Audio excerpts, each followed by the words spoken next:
The First Descendant was released at the start of July and made its entrance heard by getting 264,000 people log in to see it at launch. Now that 2 months have passed by, the player count dropped dramatically, and the problem is, it keeps going down.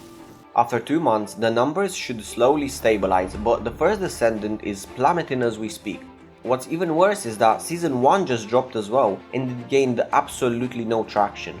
Season-based games such as Diablo 4, Last Epoch and Path of Exile always see people come back to at least try out the new season.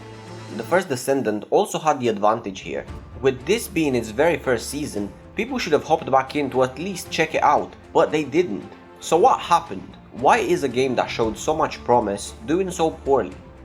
To start with the ugly first, the truth is, there were people out there rooting for it to fail before it even launched. We all know game communities can be harsh, especially when competition is around the corner and threatens to damage existing games' player bases.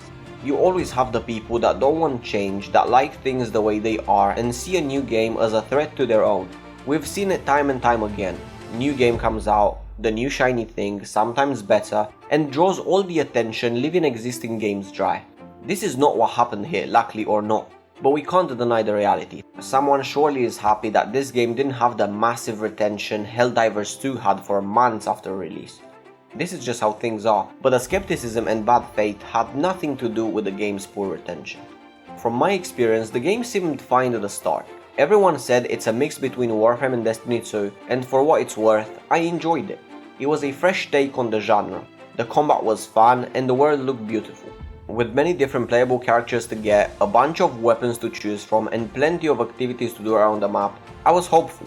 I can say I enjoyed the first playthrough experience in spite of the flaws and I had fun, but the issues started to become more noticeable as I progressed through the game and everything felt somewhat familiar. The First Descendant is a free-to-play Korean live service game. Now, this is not to say all Korean live service games are bad. Take Guild Wars 2 for example, massive success, still going pretty strong. But we can't ignore the obvious problems most of these games share, and the First Descendant decided to adopt them all. The first one is poor storytelling.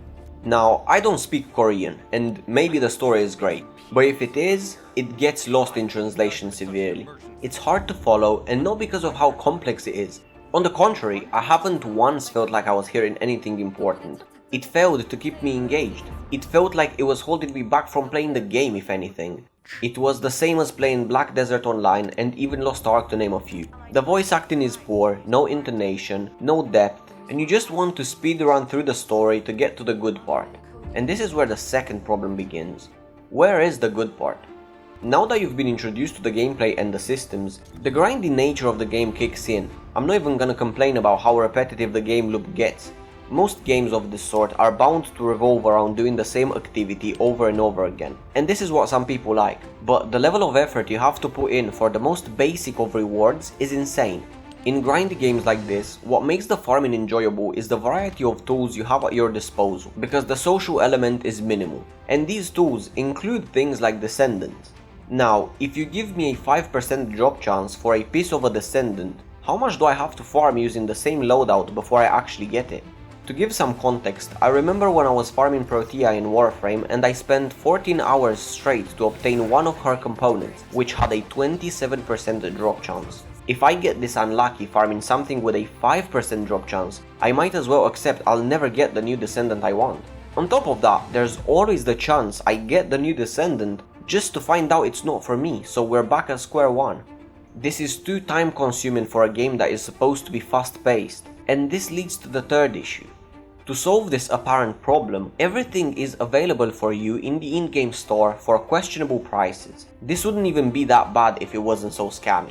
To pay 600 caliber, which is the premium currency, for a mediumly priced Descendant is quite a bit.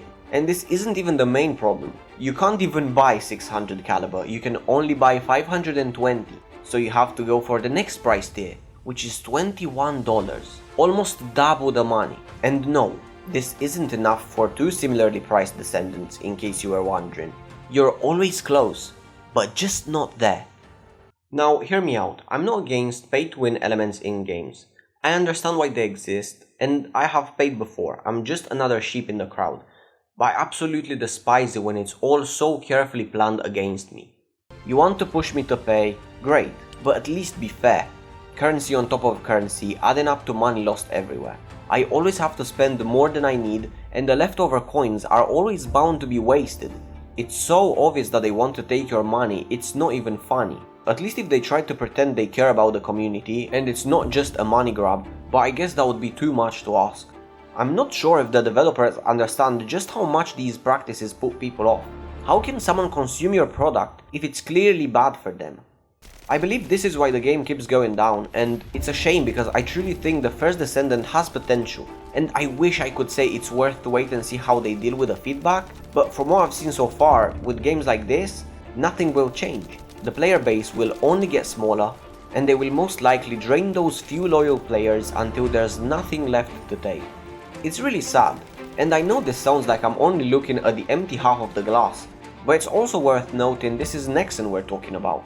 If I remember correctly, they're the ones that knowingly rigged the loot boxes in Maple Story. Do you really think they'll fix the issues and remain relevant? Because to me it feels like a lost cause, but I hope I'm wrong. Let me know what you think in the comments down below. On that note, thank you very much for watching, and I'll see you in the next one. Peace.